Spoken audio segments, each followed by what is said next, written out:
Hola, muy buen día para todos, todas y todes. Quiero contarles que este primer episodio hablaremos sobre una propuesta para la Colombia urbana. Esa Colombia que concentra el 80% de la población y que genera el 85% del Producto Interno Bruto Nacional. Esta propuesta que recoge varios elementos sobre lo que principalmente necesitan las ciudades, queremos que sea acogida por nuestro candidato y próximo presidente de la República, Iván Cepeda. Las ciudades en este país enfrentan una serie de relaciones de producción desiguales que hacen que la riqueza se concentre en unos pocos y las desigualdades estén profundamente marcadas en la ciudad. La mayoría de las personas enfrenta bajos ingresos, rebusque y pues lo que hace es llegar como a autogestionar bienes y servicios indispensables. Esta inequidad ha marcado históricamente la ciudad con profundas desigualdades socioespaciales, limitando además el acceso y la calidad de servicios. Adicionalmente, la cooptación de los poderes político y mediático por el poder económico, pues ha impulsado una planificación urbana regional antidemocrática, orientada exclusivamente al lucro y pues por supuesto agravada por el neoliberalismo pese a sus impactos sociales y ambientales. Si ustedes se sientan a pensar un momento la forma en cómo han sido planificadas sus ciudades, y es no en todos los casos las ciudades han sido totalmente ordenadas y organizadas, sino que ese sistema neoliberal y quienes han definido económicamente las ciudades han excluido un montón de personas para poder acceder a sus derechos en espacio público, en servicios públicos, en acceso al transporte, en condiciones de vivienda. De hecho, gran parte de las ciudades en nuestro país han sido autoconstruidas. Por ejemplo, en el caso de Bogotá, más del 30% de la ciudad ha sido una ciudad autoconstruida, y no porque la gente desee vivir de esa manera, sino porque el sistema no les ha dejado otra opción, y pues para poder acceder a su derecho a la vivienda, pues han accedido a este tipo de viviendas construidas, autoconstruidas por cada uno de sus habitantes, y pues por supuesto que cuentan con una serie de condiciones que hacen que la ciudad sea mucho más desigual.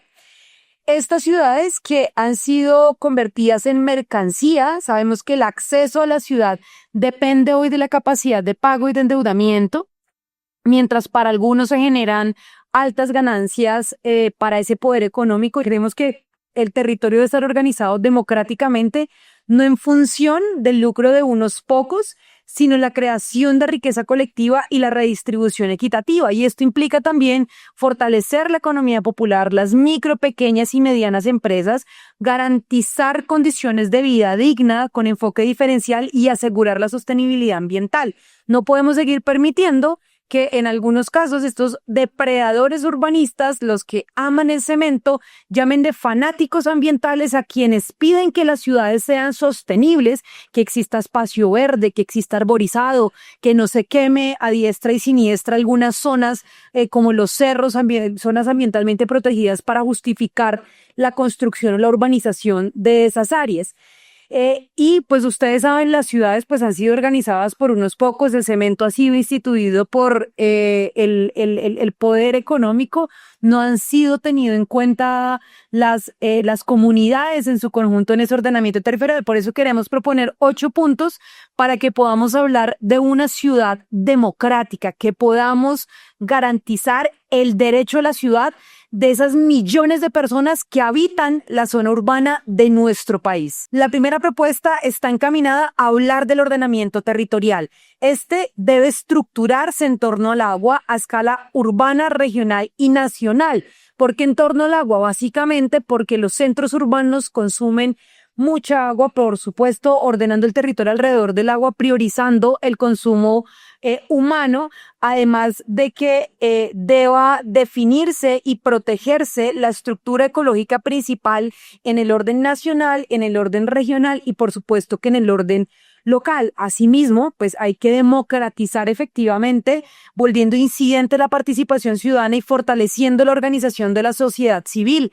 Son las comunidades, son las organizaciones desde los barrios, desde los sectores, quienes deben definir principalmente la organización de sus territorios, son quienes deben definir cuáles son las necesidades que tiene su barrio, su entorno, y de eso parte la necesidad de que la participación deje de ser adorno, deje de ser simplemente llenar un listado y sea una participación realmente incidente. También deben reservarse y actualizarse los procesos de urbanización y el sistema de ciudades. Esto bajo el principio equitativo de cargas y beneficios. No puede seguírsele dando toda la gabela a los constructores que entreguen viviendas sin adecuación de espacio público, sin la instalación de servicios públicos, sin que exista por lo menos unos mínimos de construcción de vivienda social en esas grandes obras de vivienda que se les entregan, que existan equipamientos, que existan redes de servicios. Cuando hablamos de equipamientos es que no simplemente llega una persona a vivir allí, sino llegan familias que requieren instancias, que requieren equipamientos de salud, que requieren equipamientos educativos, entre otros, para poder acceder a ese derecho a la ciudad. En ese sentido, también consideramos importante que estos esquemas y esos mínimos obligatorios sean tenidos en cuenta para cada una de las actuaciones urbanísticas a las que haya lugar y con el fin pues de alcanzar óptimos estándares internacionales. Debe incluirse también el mejoramiento de barrios, que constituye una prioridad en el presupuesto público. Y cuando hablamos de mejoramiento integral de barrios, son aquellos barrios que han sido autoconstruidos, que han sido reconocidos, que han sido legalizados y que por supuesto requieren infraestructura en materia de servicios públicos, que requieren mejoramiento de sus viviendas, que requieren mejoramiento de espacio público, que requieren la instalación de servicios públicos. Ustedes saben que muchos de estos barrios que cuentan con acueductos comunitarios o por lo menos no tienen agua, entonces la necesidad de que ese mejoramiento esté encaminado en reconocer el acceso efectivo a servicios públicos. También debe reconocerse la ruralidad, integrar la ruralidad en la planificación territorial, propendiendo por dignificar y fortalecer a sus comunidades, en particular, por supuesto, a los campesinos y campesinas, así como la producción agroecológica de alimentos. Solamente para ponerles un ejemplo, Bogotá es una ciudad donde únicamente el 25% es urbano. El resto es área rural, es área ambientalmente protegida. Por tanto, el ordenamiento territorial debe encaminarse precisamente a proteger lo que acabamos de mencionar. Segundo, hablemos de la vivienda. Ustedes se han puesto a pensar que cuando se trata de hacer políticas de vivienda, cuando se trata de hablar de vivienda, solamente deciden los constructores, solamente aquellos que están en el negocio de la construcción son en últimas quienes definen la política de vivienda, una política de vivienda que se reduce a un pequeño sector que supuestamente es un sector experto, pero que no tiene en cuenta como tal a sus residentes, a las personas que tienen que acceder a la vivienda, y en ese sentido pues es importante que el gobierno de Iván Cepeda, el nuevo gobierno que dará continuidad al cambio, tenga en cuenta la vivienda como derecho. Y en ese sentido, se debe reformar para fortalecer o crear una entidad estatal inmobiliaria con capacidad de construir vivienda e infraestructura. Asimismo, hay que avanzar en una definición normativa de vivienda digna y su estandarización en metros cuadrados. O sea, no es posible que nos vengan a decir que la vivienda social y que una familia tiene que vivir en 30 metros cuadrados porque es que es lo que demandan los sectores constructores, con apoyo y pues por supuesto con la complacencia de la institucionalidad. Revisar también qué tiene que ver con los mínimos que debe tener la vivienda o a qué nos referimos cuando hablamos de vivienda digna, teniendo en cuenta esta como su uso residencial y no necesariamente como un activo financiero, que es la forma en cómo la concibe el mercado. Es necesario crear una política de reuso y de arrendamiento social donde pues no se preste para la especulación de estos arrendatarios, que haya pues por supuesto principalmente el uso residencial, que no ocurra lo que está sucediendo en otras ciudades donde las viviendas se están usando prioritariamente, por ejemplo, para arrendamientos de corto plazo, encareciendo el arrendamiento pues de las personas que viven allí. Hay que proteger también a los arrendadores y arrendadoras. El arrendamiento social, por supuesto, para las personas que reciben menos recursos. Debemos fortalecer bancos de tierras locales para la construcción de vivienda de interés social o vivienda social, impulsar proyectos nacionales de vivienda social, dirigidos a hogares que perciban hasta 2 salarios mínimos mensuales legales vigentes. Hoy únicamente una persona que tiene capacidad de endeudamiento puede acceder a los subsidios que se ofrecen en distintos programas, no solamente a nivel de ciudad, sino también a nivel nacional. Esto debe tener también una forma de programas que sean encaminados a hacer alianzas público-privadas o alianzas público-populares, donde también exista la provisión de vivienda estatal, y fijar, por supuesto, legalmente mínimos de protección a moradores. No es posible que nos vendan la idea de los tratamientos de la renovación urbana para embellecer las ciudades y no se tenga en cuenta a las personas que han habitado históricamente estos territorios. Es decir, construimos moles de edificios que se vuelven supremamente costosas y generan lo que se llama el fenómeno de la gentrificación, que es que desplazar al habitante histórico de su territorio porque económicamente le es imposible vivir en esa zona y desplazarlo hacia zonas que no tienen los mismos servicios de donde vivían. Protección a moradores, por ejemplo, que estos programas de renovación urbana tengan en cuenta a la ciudadanía en el sentido de si quiere quedarse en el territorio, que se planifique con las personas para que no tengan que ser desplazadas y tengan las condiciones. O sea, no puede usted reemplazar una casa de 100 metros cuadrados por un apartamento de 30 metros cuadrados que en ningún momento va a garantizar las mismas condiciones de vida que tenía previamente. Hay que procurar a la densificación de la ciudad popular, pero pues obviamente contando con la participación de quienes habitan en estas zonas. No creemos que las ciudades deban expandirse, pues en el caso, por ejemplo, de aquellas ciudades que están principalmente habitadas, sino que se proteja, como lo mencionamos anteriormente, la estructura ecológica principal. Hay que avanzar normativamente hacia un reconocimiento de edificaciones sin talanqueras para la ciudad popular. ¿A qué nos referimos cuando hablamos de reconocimiento de edificaciones? O sea, para que le reconozcan la licencia urbanística, la licencia de construcción, es decir, que le reconozcan que efectivamente su casa tiene 2 pisos, 3 pisos, y no simplemente le reconozcan el lote. Por ejemplo, cuando una familia de un barrio legalizado quiere vender su vivienda, entonces no le digan que es que si tiene 2 pisos, entonces le cobran el reconocimiento de edificación. No, que le reconozcan su vivienda también para que pueda vender, pues con base en lo que ha sido el trabajo de su vida, porque resulta que estas viviendas que ustedes han visto en estos barrios populares han sido literalmente construidas con el sudor de la frente de sus dueños, personas, incluso adultos mayores, que tienen o que arriendan también parte de esas viviendas, que han adecuado apartamentos y que básicamente es su pensión. Posiblemente la crisis en materia de vivienda sería muchísimo más compleja si no contáramos con toda esta infraestructura que existe hoy en los barrios populares que le garantizan el acceso a la vivienda también a la gente pobre de las ciudades. Tercero, el transporte metropolitano y regional. O sea, hablemos del transporte público que debe ser considerado como derecho.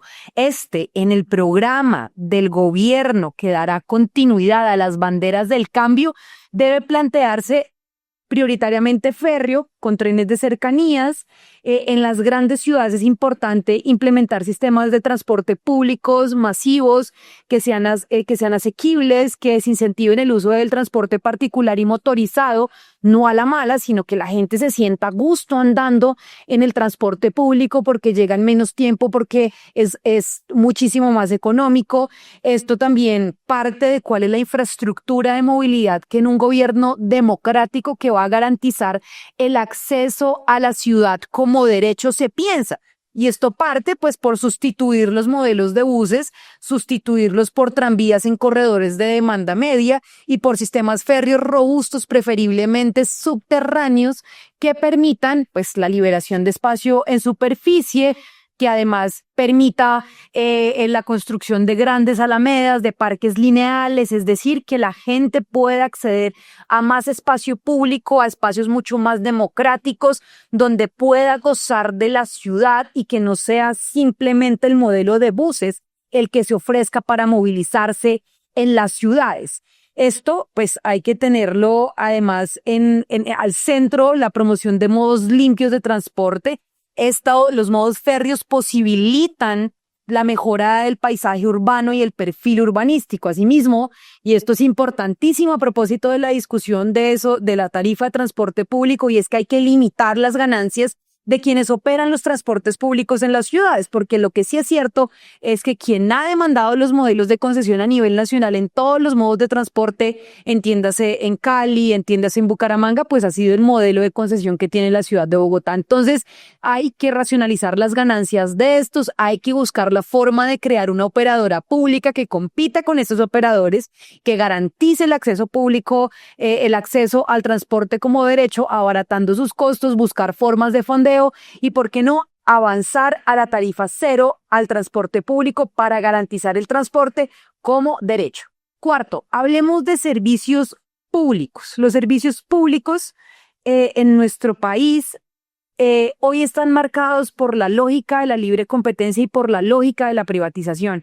En ese sentido, es necesario crear, recuperar y fortalecer las empresas estatales de servicios públicos domiciliarios. Es importante crear una nueva ley que elimine los abusos de los privados en la definición de las tarifas. No es posible que la gente pague millones de pesos para, por ejemplo, pagar un recibo de luz en las ciudades de la costa atlántica en nuestro país. Avanzar en que las ciudades tengan acceso efectivo a la luz. No es posible que haya ciudades donde pasa un trueno y se fue la luz, o duran días sin suministro energético, y hacia allá debemos avanzar. Ese abuso de los privados, hay que definir unos topes de tarifas. Igualmente hay que elaborar y ejecutar una política pública orientada a un modelo integral de sostenibilidad y equidad basado en el acceso pleno a energías ambientalmente sostenibles mediante una transición energética justa. Este gobierno empezó con eso. El próximo gobierno debe seguir implementando una transición energética justa.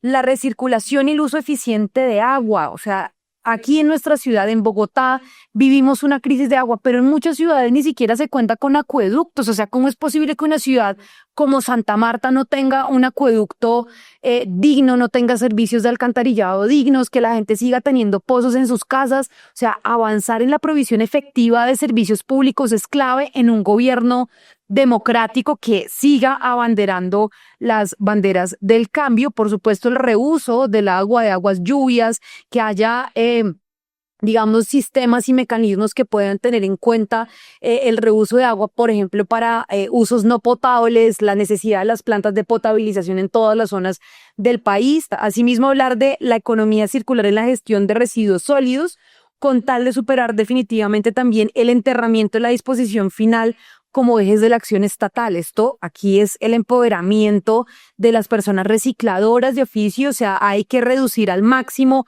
esos residuos que llegan como tal a los rellenos y avanzar en la forma de enterramiento como la forma de disposición final de los residuos en los entornos urbanos. Hay que definir unos mínimos vitales de servicios públicos domiciliarios, así como en Bogotá existe el mínimo vital de agua para los estratos más populares. Debe ocurrir esto a nivel nacional, y no solamente con agua, sino también con el suministro de energía y otros servicios públicos, así como avanzar en el acceso efectivo a Internet, tener un mínimo de Internet que pues de alguna manera en Bogotá se ha empezado, pero pues que esto sea una política a nivel nacional. Quinto, debemos aumentar la capacidad instalada en infraestructura estatal para fortalecer el acceso a la educación superior pública y convertir a las universidades en cerebros de la planificación y un desarrollo urbano regional justo y sostenible. No solamente las ciudades principales deben tener infraestructura para educación superior. Las ciudades principales tienen infraestructura, pero esta debe seguirse ampliando para garantizar el acceso efectivo y universal a la educación superior pública. Igualmente, es necesario continuar y reforzar lo que hemos conocido como la atención primaria en salud, equipos territoriales interdisciplinarios para esta atención. No es solamente la salud, sino estos equipos que pueden contar con sociales o con otras profesiones que permiten aportar elementos para la política social, el mejoramiento de barrios y viviendas. Voy a ponerles un ejemplo. En los programas de atención primaria en salud o de territorios saludables entre Lucho, Samuel, Gustavo Petro, pues lo ideal no es solamente que lleguen profesionales profesionales de la salud, sino personas que pueden determinar, oiga, mire, en estas viviendas el principal problema de salud son problemas respiratorios porque tienen hornos de leña todos, ¿sí? Entonces allí sabemos que lo que el Estado tiene que entrar a intervenir es garantizar de que exista estufas que puedan tener puntos de gas natural para poder cocinar, o sea, es decir, como que esto se enfoque de manera interdisciplinar para mejorar las condiciones de vida de las personas hacia dónde van estos equipos. Sexto, hay que reconocer el trabajo del cuidado como sostén del funcionamiento urbano y que este mismo recae de manera desigual de las mujeres porque ha sido principalmente en los hombros de las mujeres donde está recaído, es decir, aquello que llamamos amor es básicamente trabajo no pago. Las mujeres que históricamente han cuidado, tenemos una deuda enorme con nuestras abuelas, con aquellas que han hecho este trabajo durante toda su vida y allí es importantísimo implementar y dar continuidad en el Sistema Nacional de Cuidado, que reduzca esta carga, que la redistribuya entre el Estado y también la comunidad. El enfoque comunitario en materia de cuidado es indispensable en un gobierno democrático. Esto requiere disponer de infraestructura, de servicios públicos para que esto sea funcional, garantizar el derecho a cuidar en condiciones dignas y fortalecer las prácticas comunitarias. O sea, cuando hablamos de redistribución de cuidado, hablamos de comedores comunitarios, de jardines infantiles. No es posible que las mujeres, a las que les pagan por cuidar, tengan que dejar a sus hijos en manos a veces de personas desconocidas. Hay que implementar este sistema de cuidado a nivel nacional, fortalecer las prácticas comunitarias. Construir una ciudad para los cuidados implica asegurar autonomía, tiempo propio, seguridad y derechos para quienes cuidan, el reconocimiento, la resignificación, la redistribución de las tareas del cuidado. 7. Las ciudades deben dejar de construirse de manera excluyente. No puede priorizarse únicamente el ordenamiento orientado a la producción económica, donde la reproducción social no sea tenida en cuenta. Hay que reconocer todas las formas de habitar la ciudad, que los cuidados no queden en un segundo plano. Y cuando digo que porque hay que tener también en cuenta la reproducción social, me refiero a la infraestructura de salud, de educación, todo lo que tiene que ver con recreación. Hay que tener una ciudad que esté orientada a reconocer y que todo el mundo pueda habitarla. Por ejemplo, los adultos mayores, las personas en condición de discapacidad, cuando una mujer está en estado de gestación o, por ejemplo, cuando se transporta con un coche, que esas infraestructuras piensen en eso, no solamente piensen en construir grandes modos de infraestructura para lo económico y se desconozca esas formas de habitar la ciudad.